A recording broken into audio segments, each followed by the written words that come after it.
তো এই যে পিসির বাড়ি থেকে চলে এসেছি আমাদের বাড়ির মন্দিরে। এই যে এটা আমার একটা সম্পর্কে কাকিমা হয়, মানে কাকিমণি বলে আমি ডাকি। তো এটা হচ্ছে আমাদের বাড়ির মন্দির, আর এই যে আমাদের বাড়ির মা। তো তোমাদের কেমন লাগছে অবশ্যই আমাকে কমেন্ট করে জানিও।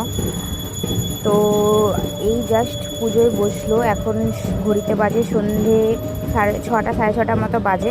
তো এই যে সবাই এখানে প্রদীপ মোমবাতি জ্বালাচ্ছে। এই যে আমাদের বাড়ি, এই যে বাড়ির উঠোন, সব এখানে একসাথে জয়েন্ট ফ্যামিলিতে আমরা থাকি। তো মানে আমরা বলতে আমার বাবার বাড়ি সবাই এরা থাকে। তো ওখান থেকে এবার আমরা চলে গেছিলাম, আমিও মোমবাতি জ্বালাতে চলে গেছিলাম। এই পাশের মন্দির ছিল, এখানে শিবতলা বলে এটাকে।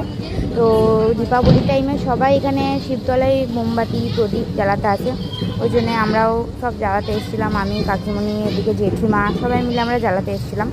তো সব মোমবাতি জ্বালিয়ে তারপরে আবার বাড়ি যাই, বাড়িতে গিয়ে সব জায়গায় গিয়ে মোমবাতি জ্বালাই। এই যে